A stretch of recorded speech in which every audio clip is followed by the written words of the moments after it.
In this video, I will be talking about the malpractices companies do these days. I've already criticized a whole lot of companies doing these sort of malpractices.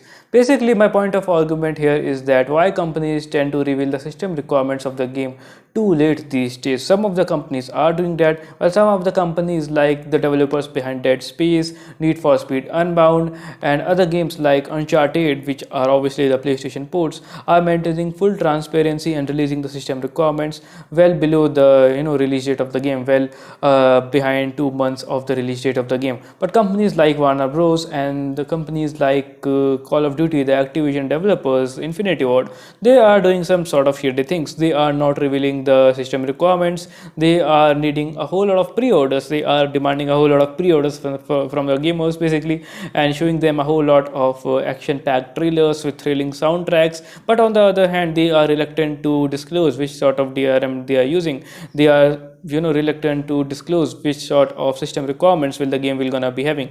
Well, the same scene applies in Gotham Knights. The game is launching in approximately 4 days, but just a week ago or just 4 or 5 days ago, they just announced the minimum system requirements, and the recommended system requirements are not even announced yet. And around 5 or 6 days ago, they announced that this game is having a third-party denuvo anti-tamper DRM. But it does not matter after all, because they already got the pre-orders.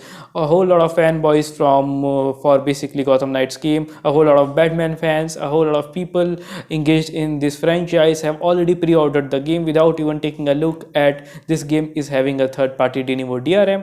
Also, this game is having very high system requirements. Well, this game system requirements are starting from a GTX 1660 Ti, which is absolutely hilarious and absolutely insane. How 1660 Ti is supposed to run this game at 1080p low settings?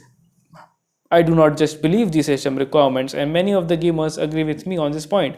So a whole lot of people think that the denuvo is the major culprit. It will gonna be hogging a whole lot of system resources and demanding a whole lot of things running in the background to actually check whether the gamer is cheating or not. Well, that's how denuvo anti-tamper DRM is, and that's why most of the people hate it. My argument here is that companies should maintain true transparency with gamers. Companies like the developers of A Plague Tale and a whole lot of companies, for instance the PlayStation, Sony, maintain full transparency with the gamers. They do not add any sort of DRM, and even if they add some sort of thing in the game, they already notify the gamers way below the release date, way before the release date.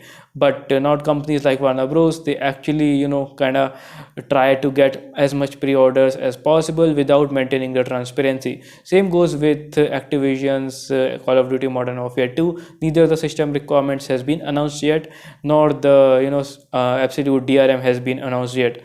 Let's hope that they do not add any heavy DRM on that game, because that's probably the most anticipated Call of Duty game of this year. And thank you so much for watching. I hope you guys have liked it. Peace out.